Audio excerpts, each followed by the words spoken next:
So our survey was across 200 CFOs and finance directors throughout the wider Auckland marketplace. I would add that this was done by an independent third party. It wasn't a survey conducted by ourselves.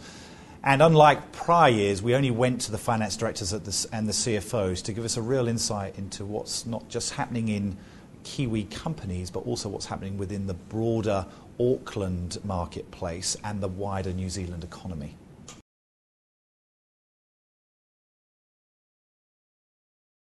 So the key findings were that people feel more optimistic this year than they did last.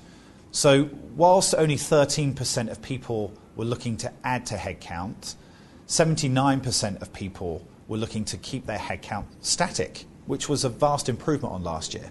And indeed, the finance directors and CFOs commented that they felt very optimistic about their own company's growth prospects this year versus last, and also about the wider Kiwi economy this year versus last. And we should remember that that puts a lot of confidence back into the workforce. So even if new roles aren't necessarily being created, meaning fresh jobs being added, with an improving business sentiment, candidates feel more confident. They will in turn potentially look at new opportunities and potentially move organisations.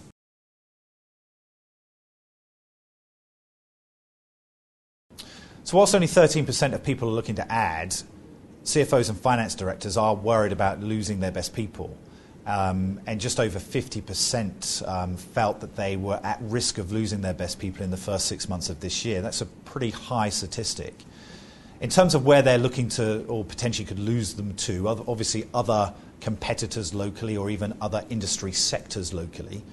But right now, perhaps the lure of Australia is probably greater than people relocating to Europe, which has traditionally been the way. Now, it's not that people haven't always moved to Australia from New Zealand, but perhaps now that's outsizing what's occurring in terms of the move to Europe for obvious reason.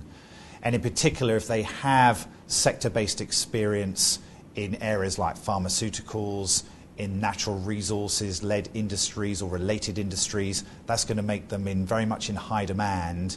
And if they will relocate and move to Australia, they potentially could get higher salaries than what they will get in New Zealand, again with the strength of the Aussie dollar versus the Kiwi dollar. And they are all the things, I guess, that line managers have going through their minds with regard to retaining their best people.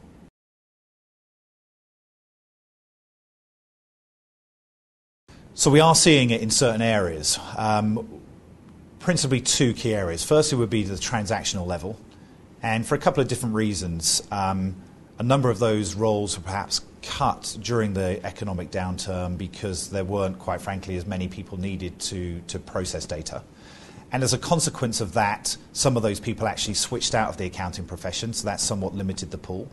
The second area would be perhaps those mid-level, again, sort of 5 to 10 years of experience.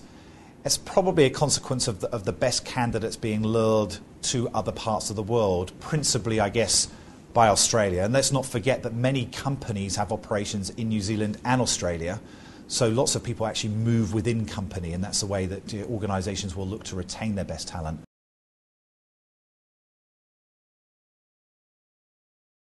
So the highest sectors in demand in the greater Auckland marketplace right now would be probably number one, health outside of the government though, so private health institutions, FMCG, insurance and banking organisations. Those are probably the key sectors that are hiring more aggressively than the other sectors right now.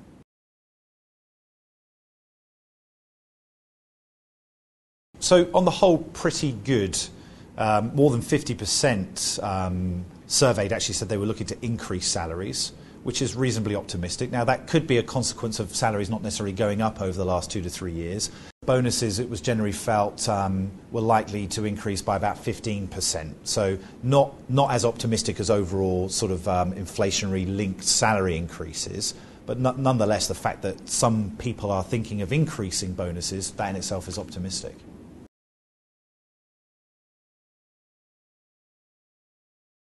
Yeah, so really twofold.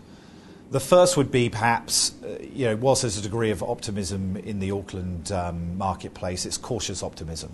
So, A lot of organisations are using temporary staff to bring them on first, to potentially even assess those individuals, meaning they could go temporary to permanent.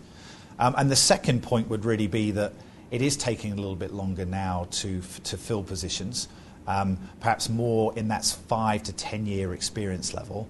And whilst they're doing that, organisations are looking to bring in temporary people to plug that gap, particularly the small to mid-sized organisations that don't have huge volumes of staff in their finance department, so can't cope with either increases in workload and or people that may leave their department.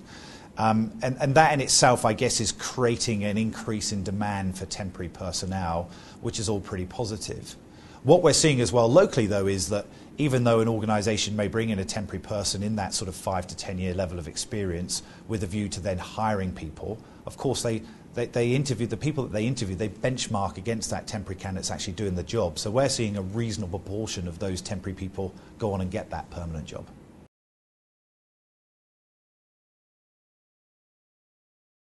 With regard to retaining people, there's clearly only a certain amount of money that can be paid to individuals. And if they are leaving for considerably higher salaries, whether that be to other firms in the Auckland market or even overseas, there's only so much that an organisation can pay. What we're hearing, though, is that really people are looking for challenge. They're looking to move their careers forward. And there hasn't perhaps been a lot of that over the last 2 to 3 years. So that in itself is making people sort of feel perhaps a little bit stale in their jobs, in their roles, and they're sort of looking out there to see what's available. Now, if I was a CFO or a finance director today, the first thing that I would do is look at who I deem to be my most capable individuals, my key talent, and I'd perhaps work on retaining those people first. What other exposure can we give them to the business internally? What other projects can we get them involved in so that they feel that their careers are moving forward? Just get to know your staff a little bit better. They're probably feeling they haven't been invested in as much as they could have been over the last 2 to 3 years.